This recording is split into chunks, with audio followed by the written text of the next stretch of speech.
மேலும் சிங்கார சென்னை 2.0 திட்டத்தின் கீழ் இதுவரை 1827 பணிகள் 2491 கோடி ரூபாய் மதிப்பீட்டில் எடுக்கப்பட்டு அவற்றில் 1123 பணிகள் முடிக்கப்பட்டுள்ளன. அனைவருக்கும் பாதுகாக்கப்பட்ட குடிநீரை வழங்கும் நோக்கத்தோடு கடந்த 5 ஆண்டுகளில் 87 கூட்டு குடிநீர் திட்டங்கள் 15,591 கோடி ரூபாய் மதிப்பீட்டில் நிறைவேற்றப்பட்டு 1,65,00,000 மக்கள் பயனடைந்து வருகின்றனர். பெருநகர சென்னை மாநகராட்சியின் அனைத்து நீர் பகிர்மான நிலையங்களையும் இணைத்து சென்னை மாநகரில் அமைந்துள்ள அனைத்து குடிநீர் விநியோக நிலையங்கள் மூலம் சமச்சீரான குடிநீர் விநியோகத்தை உறுதி செய்தல் வகையில் முதன்மை சுற்றுக்குழாய் திட்டம் 3,109 கோடி ரூபாய் மதிப்பீட்டில் மேற்கொள்ளப்பட உள்ளது. மேலும் 150 MLD திறன் கொண்ட நெம்மேலி கடல்நீரை குடிநீராக்கும் திட்டமானது மாண்புமிகு முதலமைச்சர் அவர்களால் தொடங்கி வைக்கப்பட்டு சென்னை மக்களுக்கு சீரான குடிநீர் விநியோகம் கிடைக்கப்பெறும் நிலையில் 400 MLD திறன் கொண்ட பேரூர் கடல்நீரை குடிநீராக்கும் திட்டப்பணிகளும் விரைந்து நடைபெற்று வருகிறது. தமிழ்நாடு குடிநீர் வடிகால் வாரியத்தின் பராமரிப்பின் கீழ் உள்ள 40 ஆண்டுகளுக்கு மேலான கூட்டு குடிநீர் திட்டங்களை புதுப்பித்து அவற்றின் செயல்திறனை மேம்படுத்திடவும் தேவையான இடங்களில் உரிய நீர் ஆதாரங்களை புதுப்பித்திடவும் 116 கூட்டு குடிநீர் திட்ட மேம்பாட்டு பணிகளுக்காக 809 கோடி ரூபாய் ஒதுக்கீடு செய்யப்பட்டு பணிகள் நடைபெற்று வருகின்றன. திருச்சி, மதுரை, ஈரோடு, கோயம்புத்தூர் மற்றும் திருநெல்வேலி மாநகராட்சிகளில் காவிரி, வைகை, நொய்யல், தாமிரபரணி போன்ற ஆறுகளில் கழிவுநீர் கலப்பதை தடுப்பதற்காக கழிவுநீர் சுத்திகரிப்பு நிலையங்கள், விற்பனை பகுதிகள், தெருவிளக்குகள், அழகிய பூங்காக்கள் உள்ளிட்ட நவீன வசதிகளுடன் கூடிய நதிக்கரை மேம்பாட்டு பணிகளை மேற்கொள்ள 374 கோடி ரூபாய் ஒதுக்கீடு செய்யப்பட்டுள்ளது. போட்டித் தேர்வுகளுக்கு தயாராகும் மாணவர்களுக்கு பயனளிக்கும் வகையில் பல்வேறு மாநகராட்சிகளிலும் நகராட்சிகளிலும் 199 கோடி ரூபாய் மதிப்பீட்டில் 101 நூலகம் மற்றும் அறிவுசார் மையங்கள் உருவாக்கப்பட்டுள்ளன. மேலும் மாணவர்களும் தொழில் முனைவோரும் பயன்படுத்தும் வகையில் 104 கோடி ரூபாய் மதிப்பீட்டில் 30 முதல்வர் படைப்பகங்கள் தமிழ்நாடெங்கும் உருவாக்கப்பட்டு வருகின்றன. இந்த இடைக்கால வரவு செலவு திட்ட மதிப்பீடுகளில் நகராட்சி நிர்வாகம் மற்றும் குடிநீர் வழங்கல் துறைக்கு 28,227 கோடி ரூபாய் ஒதுக்கீடு செய்யப்பட்டுள்ளது. வடசென்னை வளர்ச்சி திட்டம் சென்னை மாநகரின் அனைத்து பகுதிகளும் சமச்சீரான வளர்ச்சியை பெறுவதை உறுதி செய்யும் நோக்கத்தில் இந்த அரசு தொடங்கிய இலட்சிய திட்டமான வடசென்னை வளர்ச்சி திட்டம் சிறப்பாக செயல்படுத்தப்பட்டு வருகிறது. இத்திட்டத்தின் கீழ் பேருந்து நிலையங்கள் அமைத்தல், குடியிருப்பு வசதிகள் ஏற்படுத்துதல், குடிநீர் வழங்கல், கல்வி மற்றும் மருத்துவ உட்கட்டமைப்பு பணிகள், ஏரிகள் மற்றும் குளங்கள் மேம்பாட்டு பணிகள், கடற்கரைகளை மேம்படுத்துதல், மீன் சந்தைகள் அமைத்தல், உடற்பயிற்சி நிலையங்கள், பூங்காக்கள் மற்றும் விளையாட்டு கட்டமைப்பு பணிகள், மின்மயானங்கள் அமைத்தல், துணை மின் நிலையம் மற்றும் மின்மாற்றிகள் தரம் உயர்த்துதல், பலவகை தொழில்நுட்ப கல்லூரி அமைத்தல், திறன் மேம்பாட்டு பயிற்சிகள் வழங்குதல் போன்ற பல்வேறு பணிகள் 6,045 கோடி ரூபாய் மதிப்பீட்டில் மேற்கொள்ளப்பட்டு வருகின்றன. தொழிலாளர் நலன் மற்றும் திறன் மேம்பாடு சமூக மேம்பாட்டையும் தொழில் வளர்ச்சியும் இரு கண்களாக கொண்டு செயல்படும் தமிழ்நாடு அரசு மாநிலத்தின் தொழில் வளர்ச்சிக்கு உறுதுணையாக இருக்கும் தொழிலாளர்தம் நலம் பெறும் அரசாக செயல்படுகிறது. தொழில்துறைக்கு தேவையான திறன்மிகு பணியாளர்களை உருவாக்குவதற்காக இதுவரை 41 புதிய அரசு தொழிற்பயிற்சி நிலையங்கள் அமைத்திட 298 கோடி ரூபாய் ஒதுக்கப்பட்டுள்ளது. மேலும் தரமான வேலைவாய்ப்புகளை பெற்றிட தேவையான திறன்களை இளைஞர்களுக்கு வழங்கிட 71 அரசு தொழிற்பயிற்சி நிறுவனங்கள் 2,877 கோடி ரூபாய் மதிப்பீட்டில் தொழில் 4.0 இண்டஸ்ட்ரி 4.0 தொழில்நுட்ப மையங்களாக தரம் உயர்த்தப்பட்டுள்ளன. அமைப்பு சாரா தொழிலாளர்களுக்கு சமூக பாதுகாப்பு நல உதவிகளை வழங்குவதில் முன்னோடி மாநிலமாக தமிழ்நாடு விளங்குகிறது. கடந்த 5 ஆண்டுகளில் 38,62,919 அமைப்பு சாரா தொழிலாளர்களுக்கு 3,397 கோடி ரூபாய் மதிப்பிலான நலத்திட்ட உதவிகள் வழங்கப்பட்டு உள்ளது. கட்டுமான தொழிலாளர் நல வாரியத்தில் பதிவு செய்துள்ள 40 வயதிற்கு மேற்பட்ட தொழிலாளர்களுக்கு முழு உடல் பரிசோதனை செய்து மருத்துவ பரிசோதனை அட்டை வழங்க நடவடிக்கை எடுக்கப்பட்டு வருகிறது. பட்டாசு தொழிற்சாலை விபத்துகளில் உயிரிழந்த தொழிலாளரும் குழந்தைகளுக்கு 18 வயது நிறைவடையும் வரை மாதாந்திர பராமரிப்பு தொகை, கல்வி உதவித்தொகை ஆகியவை வழங்கப்படுகின்றன. தமிழ்நாடு இணையம் சார்ந்த தற்சார்பு தொழிலாளர்கள் நல வாரியத்தில் பதிவு பெற்றுள்ள தொழிலாளர்களின் வாழ்வாதாரத்தினை மேம்படுத்தும் வகையில் 2000 தொழிலாளர்களுக்கு புதிய இருசக்கர மின்வாகனங்கள் வாங்குவதற்கு 20,000 ரூபாயை மானியமாக வழங்கும் திட்டம் நடைமுறைப்படுத்தப்பட்டுள்ளது.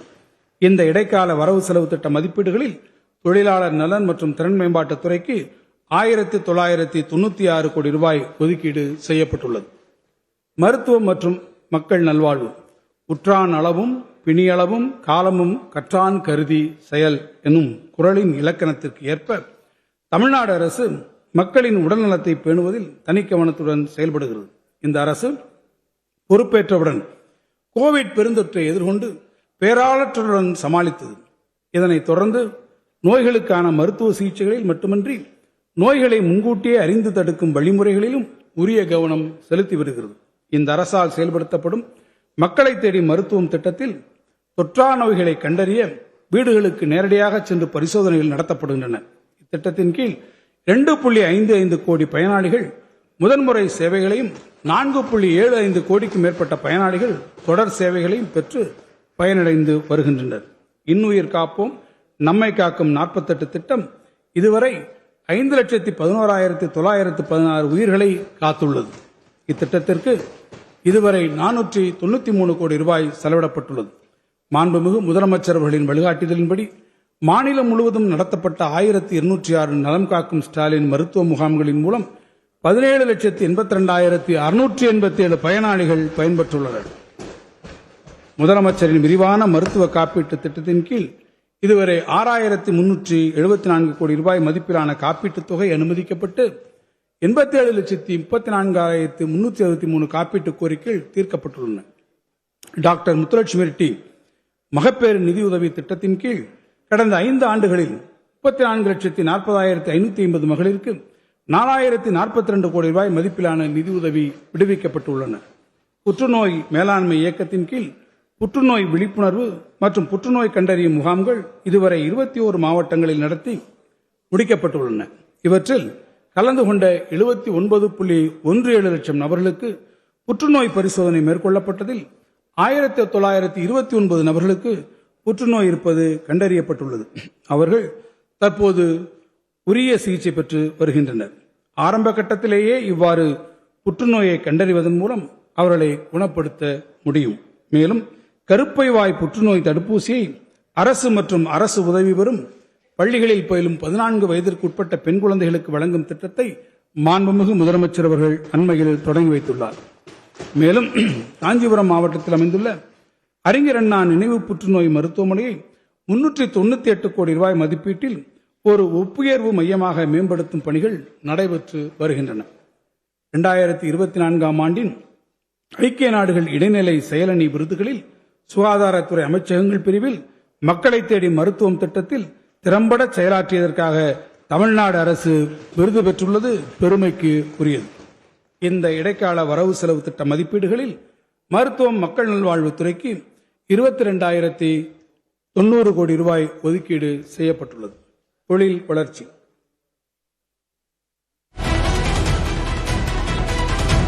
2030 ஆண்டுக்குள் $1 டிரில்லியன் பொருளாதார வளர்ச்சி எனும் இலக்குடன் இயங்கும் தமிழ்நாடு அரசு உலக முதலீட்டாளர் மாநாடு TN ரைசிங் போன்ற முன்னெடுப்புகள் மூலம் மாநிலத்தின் அனைத்து பகுதிகளிலும் தொழில் முதலீடுகளை மிக பெரும் அளவில் ஈர்த்து வருகிறது.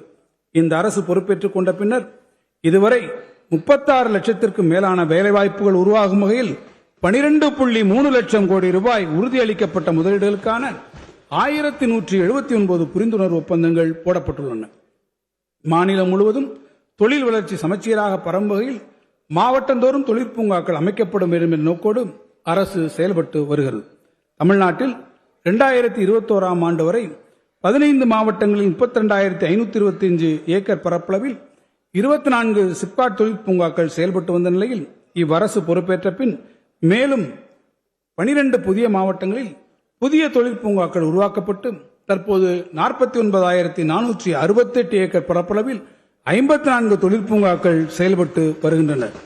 மேலும் கூடுதலாக 28,392 ஏக்கர் நிலங்கள் கையகப்படுத்தப்படும் பணிகளும் நடைபெற்று வருகின்றன.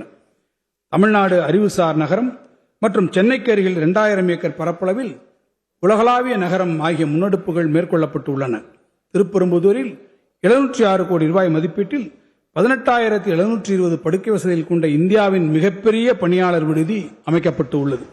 தமிழ்நாடு அரசு மேற்கொண்ட இத்தகைய முன்னோடி நடவடிக்கைகளின் காரணமாக தொழில் வளம் பெருகி 2024-25 ஆண்டில் தமிழ்நாடு 11.19% எனும் இரட்டை இலக்க பொருளாதார வளர்ச்சியை எட்டி நாட்டிலேயே முதலிடத்தில் உள்ளது. மேலும்